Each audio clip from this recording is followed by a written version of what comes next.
Kollywood star hero Dhanush ఇండస్ట్రీతో సంబంధం లేకుండా ప్రతి చోట ధనుష్ కు ఫ్యాన్స్ ఉన్నారు. ధనుష్ సినిమా రిలీజ్ అయింది అంటే ఖచ్చితంగా థియేటర్లకు వెళ్లి చూసే అభిమానులు చాలా మందే ఉన్నారు. అంతేకాకుండా హాలీవుడ్ లో కూడా ఒక సినిమా తీసి అందరినీ మెప్పించాడు ధనుష్. ధనుష్ ఒక నార్మల్ యాక్టర్ ఏమి కాదు, చాలా మంచి టాలెంట్ ఉన్న యాక్టర్. ఇండస్ట్రీలో ఒక్కో మెట్టు ఎదుగుతూ ముందుకు వెళ్తున్నాడు. ఇప్పుడు ప్రెసెంట్ టాలీవుడ్ సెన్సిబుల్ డైరెక్టర్ అయిన శేఖర్ కమ్ములతో చేయి కలిపాడు ధనుష్. ఈ చిత్రంలో ధనుష్ కి జంటగా రష్మిక మందన నటిస్తోంది. ఈ చిత్రం పేరు కుబేరా. ఇది మాత్రమే కాదు, ఈ చిత్రంలో టాలీవుడ్ కింగ్ అక్కినేని నాగార్జున కూడా ఒక కీలక పాత్ర పోషిస్తున్నారు. ఈ సినిమా అనౌన్స్ చేసినప్పటి నుంచే చాలా మందికి ఈ సినిమా పైన ఎక్స్పెక్టేషన్స్ పెరిగిపోయాయి. దానికి కారణం ఒక క్లాస్ డైరెక్టర్, మరోవైపు ఒక మాస్ హీరో ఇద్దరు కలవడమే. శివరాత్రి సందర్భంగా ధనుష్ ఫస్ట్ లుక్ ను మేకర్స్ రిలీజ్ చేశారు.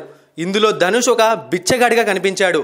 ఒక గోడపై శివునికి ఆహారం పెడుతున్న పార్వతీ ఫోటోను చూపిస్తూ నడి రోడ్డుపై చిరిగిన బట్టలు, మాసిన గడ్డంతో ఒక బిచ్చగాడిలా ధనుష్ కనిపించాడు. ఇక ఈ పోస్టర్ తర్వాత ఇదొక రియల్ కథను ఇన్స్పిరేషన్ గా శేఖర్ కమ్ముల తెరకెక్కిస్తున్నట్లు తెలుస్తోంది. ఈ పోస్టర్ చూశాక కుబేరా కథ ఇదే అంటూ కొంతమంది చెప్తున్నారు. ఒక్కసారి ఆ కథ ఏంటో తెలుసుకుందాం. కుబేరుడి గురించి అందరికీ తెలిసిందే. కుబేరుడు ముందు జన్మలో గుణనిధిగా పుట్టాడు. అతని కథనే శేఖర్ కమ్ముల చేస్తున్నాడంటూ గుణనిధి వ్యసనాలను అలవాటు పడి త్వరగా డబ్బు సంపాదించాలని దొంగతనాలు, దోపిడీలు చేసి డబ్బు సంపాదించేవాడు. అయితే బ్రాహ్మణ కుటుంబంలో పుట్టిన గుణనిధి తండ్రికి ఈ విషయం తెలియడంతో ఎక్కడ తనను చంపేస్తాడేమో అని భయపడి గుణనిధి ఒక శివాలయంలో దాక్కుంటాడు.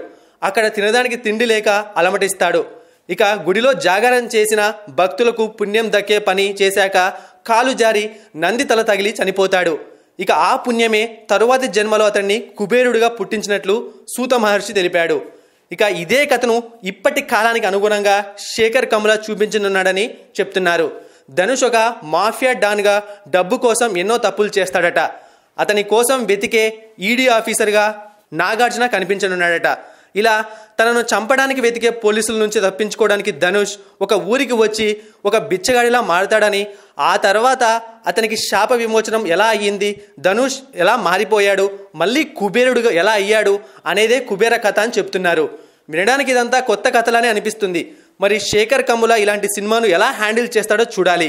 ఎందుకంటే శేఖర్ కమ్ముల మంచి క్లాస్ డైరెక్టర్, లవ్ మూవీస్ చేశాడు. అయితే ఇదే శేఖర్ కమ్ముల ఒక పొలిటికల్ డ్రామా లాంటి లీడర్ సినిమాని తీసి అందరినీ మెప్పించిన విషయం తెలిసిందే.